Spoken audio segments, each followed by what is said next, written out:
Did you know that switching to new exercises can be a powerful tool for building muscle faster?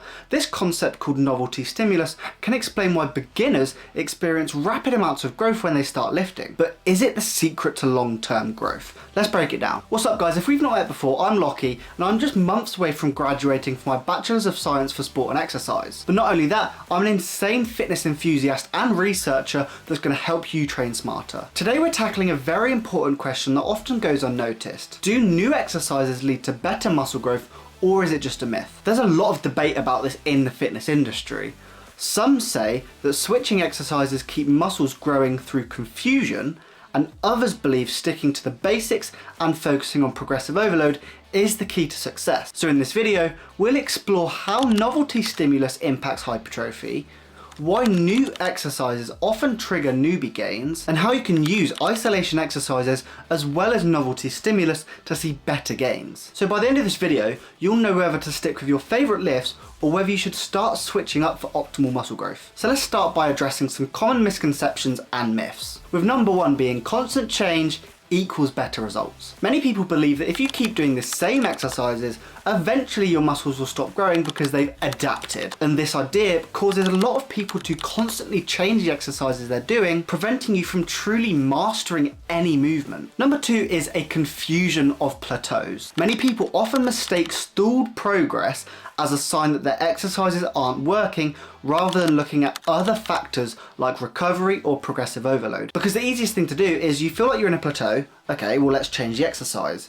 That way you can feel accountable. When people ask you what are you actually doing to make sure you break through a plateau, you have a reason, you have something to provide to essentially prove that you are doing something about it, but it's probably not exercise selection that's causing you to plateau. And the final misconception is that novelty feels more effective. And this is because new exercises can feel harder simply because your body isn't efficient at them yet, so leading people to assume they're better. Take for example an exercise you've never tried before, and the first time you do it you think, oh my god, this is really shit, I'm never going to do it again.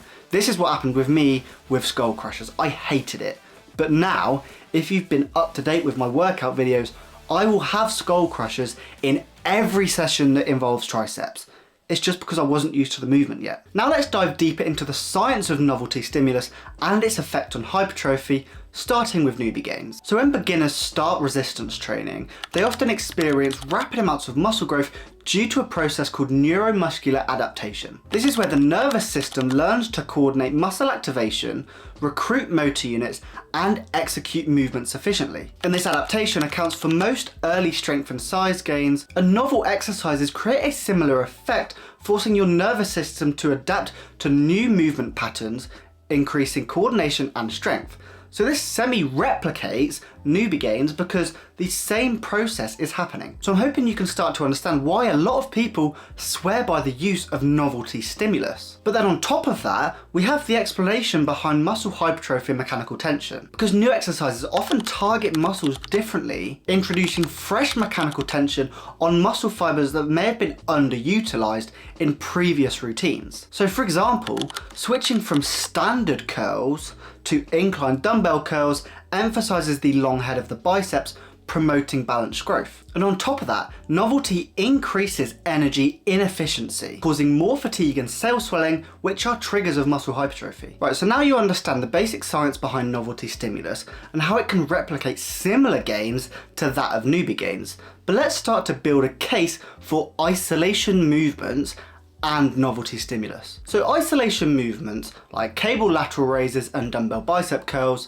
allow you to maximize tension, and by mastering form you can consistently target and overload specific muscle groups. And it also helps you track progress, as sticking to key lifts makes it easier to measure strength gains and progressively increase load. But then what's the role of variety in using isolation movements? So strategic variety prevents overuse injuries, and keeps training engaging while still focusing on hypertrophy. So you can do this by rotating in new movements, so switching barbell rows for chest supported dumbbell rows every 6 to 8 weeks to target stabilizers or different angles. So when swapping flat bench presses for low incline dumbbell presses, you increase the activation of the upper pecs while minimizing shoulder strain. But like all things, there is such thing as too much variety too often, because constantly switching exercises prevents consistent overload,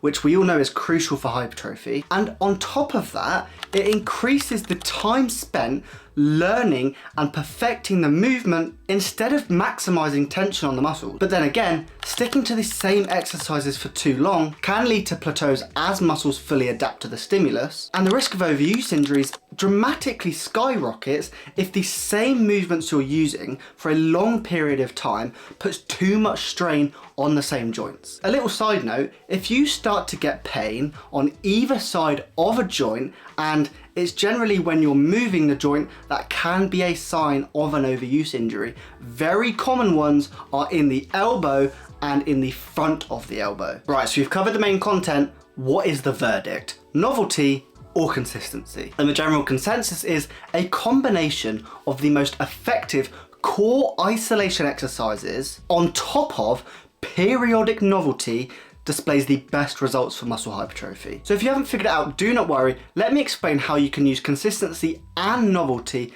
to optimize your muscle hypertrophy. So you want to stick to your foundational isolation exercises. So the exercises that you're comfortable using, the ones you're able to get maximum mechanical tension, and the ones that don't place too much strain on your joints. And whilst you're using these, implement progressive overload consistently, and I mean every single session, whether that's a rep or a set or the weight, for 6 to 8 weeks. Doing this ensures growth in the target muscles, but then add in variations or new isolation exercises to address plateaus or to work underutilized fibers. So for example, you can replace seated lateral raises with one of my favorite exercises, the cable Y raise. This changes the resistance curve and thus provides some novelty to the session. So whether you're sticking to the staples in your workout or you're gonna try something new, the important thing is you're allowing mechanical tension or forcing mechanical tension to take place. That is the main driver of hypertrophy. So this means you need to be pushing yourself and really driving through them last 3-4 reps. So let's summarize everything we've covered.